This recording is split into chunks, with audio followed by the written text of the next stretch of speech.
O primeiro tweet é o do Cogita Tucci. Será que em algum momento a multidão presa no saco do Trump vai perceber que ele está zoando com todos eles? Que é basicamente o Coringa, que só quer ver o circo pegar fogo e dar risada das mortes que causa? Vocês acham que é isso, que tem esse sadismo? Ou ele só é um demente, como tem gente defendendo, tem gente séria dizendo que o Trump hoje está demente. Ou não? No fim das contas, ele é um oligarca, magnata, que sabe muito bem o que está fazendo, que peças ele está mexendo para ficar ainda mais rico. Olha, teve uma retrospectiva que a gente fez no final do ano de 2017 e que a gente fazia apostas para o ano seguinte. E a minha aposta no final de 2017, era o primeiro ano do governo Trump. E você é bom disso. Era que num determinado momento o Trump ia abrir um fechecler assim e a gente ia descobrir que o tempo todo era o Chris Rock, né? Que era tudo um grande marketing de comédia e tudo. Hoje eu já tenho um pensamento um pouco diferente, principalmente levando em consideração que no dia 4 de julho, agora de 2026, os Estados Unidos completam 250 anos de independência. E me parece que o que ele quer é ficar marcado nessa data como um presidente que conseguiu fazer um outro grande anúncio de expansão territorial. Essa fascinação que ele tem por tomar a Venezuela. Aliás, a própria Casa Branca postou como se fosse um print do Wikipedia, colocando lá o Trump como presidente da Venezuela. Né? Sim. O que ele faz com o Canadá, o que ele faz com a Groenlândia, o que ele faz com a América Latina de uma forma geral, me parece que é uma forma de falar para o público americano, olha, nos 250 anos eu vou anunciar algo que nenhum dos meus antecessores fez. E me parece que ele está tentando caminhar nesse sentido. Se tem lucidez aí ou não, me parece que é muito mais uma mente distorcida, que busca poder, que busca, como o Daniel falou, um legado, mas é algo que eu acho que ainda tem muito a crescer e é melhor apertar os cintos até o dia 4 de julho, porque eu acho que ele vai acelerar nessas medidas todas. Na última vez que vocês estiveram aqui, eu perguntei para você de quem você tinha mais medo, do Trump ou do Putin.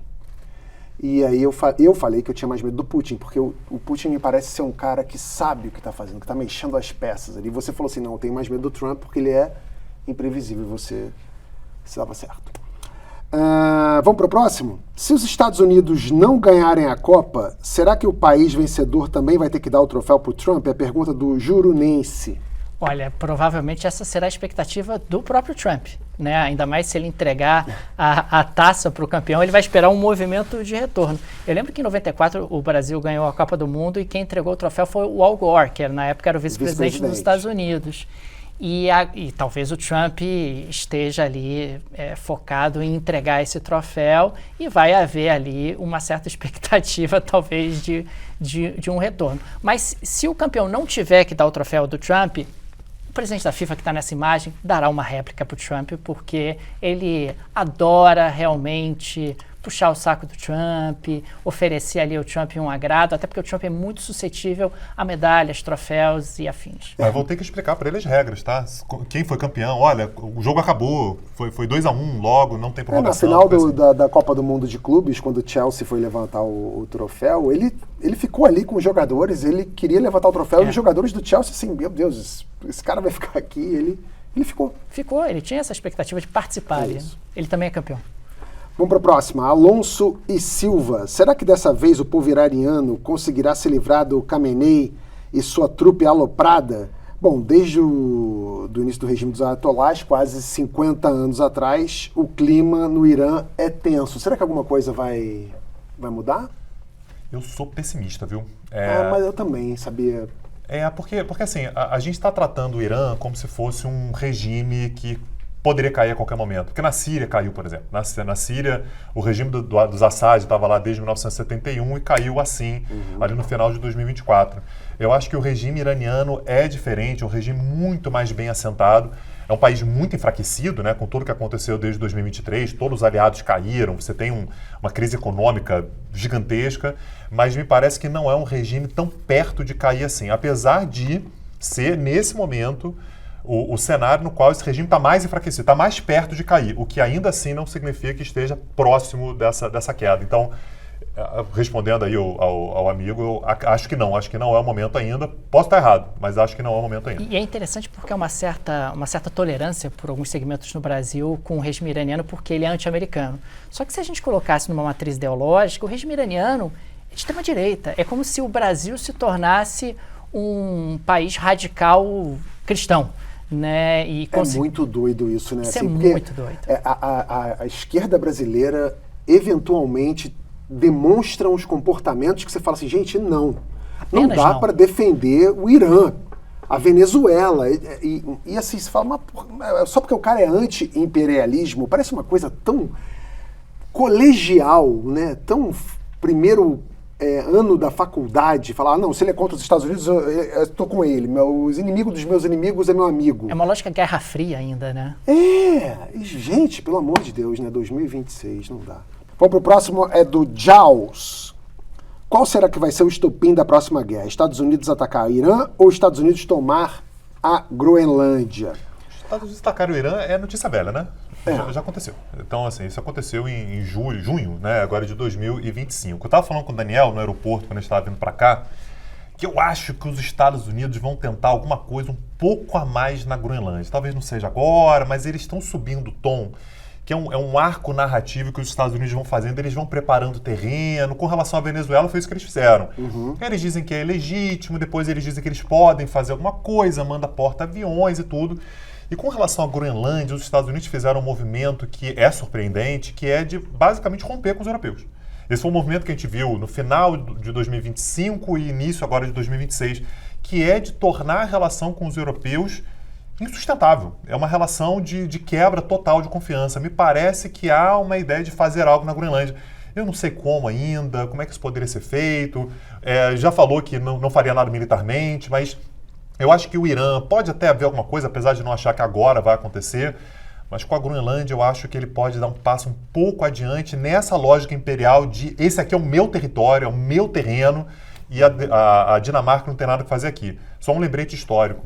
Ele tem falado muito sobre a Doutrina Monroe. A Doutrina Monroe foi lançada pelo presidente James Monroe em 1823, que era exatamente uma lógica de que aqui nas Américas a Europa não tem acesso. É bonito, né? Como é que a gente tem uma volta ao passado. O que ele está dizendo é a Europa aqui, Dinamarca e tal, aqui não tem que se meter, aqui é território dos Estados Unidos. Esse papo da Groenlândia, ele começou com aquela... parecia uns memes, né? Ele botou o mapa do Canadá com a bandeira americana em cima, depois foi a Groenlândia, teve a história da Venezuela. E a Groenlândia, já houve esse argumento de, não, militarmente é muito importante, é essencial para o governo dos Estados Unidos, porque a gente precisa construir o Domo de Ouro e etc. Só que tem uma corrente que alega que a Groenlândia tem água e tem um interesse comercial de um dos braços direitos do Trump lá. Ele queria entrar na Groenlândia, parece que o papo agora é comprar a Groenlândia para usar a água, não só como hidrelétrica e fornecer energia para fábricas de alumínio, etc., mas também comercializar água. Que tem os lagos da Groenlândia, que a água é puríssima, aquela coisa, e comercializariam água. É isso? A gente está falando aqui de dinheiro? Eu acho que tudo que envolve Donald Trump envolve dinheiro, sempre. Qualquer tipo de movimento, seja na questão da Rússia, por exemplo, o tempo todo ele fala, não, mas vamos reintegrar a Rússia, etc., podemos fazer negócios, podemos aqui ganhar um dinheiro adicional. O tempo todo o Trump tem uma lógica mercantilista. Então, me parece que a Groenlândia necessariamente passa também por isso. Você tem na Groenlândia petróleo, a Dinamarca, inclusive, não permite a exploração de petróleo na Groenlândia, a gente está falando de uns 30 bilhões de barris. Você tem água, muita água, e é uma água realmente muito pura, e você tem terras raras e minerais críticos, algo que os Estados Unidos estão ávidos por conquistar. E tem a questão geopolítica e de segurança, é verdade, mas esse argumento do Trump, ele é bastante falacioso. Os Estados Unidos têm uma base militar na Groenlândia. Aliás, os Estados Unidos tinham mais bases militares na Groenlândia e podem voltar a ter se quiser, porque existe um acordo em vigor entre os Estados Unidos e a Dinamarca desde o governo Truman. Então a gente está falando do final dos anos 40, onde os Estados Unidos podem ter uma presença militar na Groenlândia. Eu quero proteger os Estados Unidos da Rússia e da China. Você pode instalar mísseis na Groenlândia. Isso é permitido pelo acordo entre Dinamarca e Estados Unidos. Então não é verdade que os Estados Unidos, para se tornarem seguros, precisam ocupar militarmente a Groenlândia e anexar militarmente a Groenlândia, ou que ela corre qualquer tipo de risco nas atuais circunstâncias, de se tornar chinesa ou russa. Dinamarca, que sempre foi um super aliado dos Estados Unidos. A Dinamarca entrou naquela canoa furada do Bush em 2003, quando os Estados Unidos viraram as costas para a ONU e resolveram invadir o Iraque de qualquer maneira para buscar as pretensas armas de destruição em massa. Um dos países que mandou soldados para o Iraque foi a Dinamarca, em apoio aos Estados Unidos, dizendo: nós estamos ao lado dos Estados Unidos. Os dinamarqueses sempre tiveram ao lado. Então, esse ponto que o Tanguy colocou de rompimento dos Estados Unidos com a Europa, isso é muito grave, porque você leva décadas para construir uma aliança e ela pode ser desfeita por movimentos no curto espaço de tempo. Uou.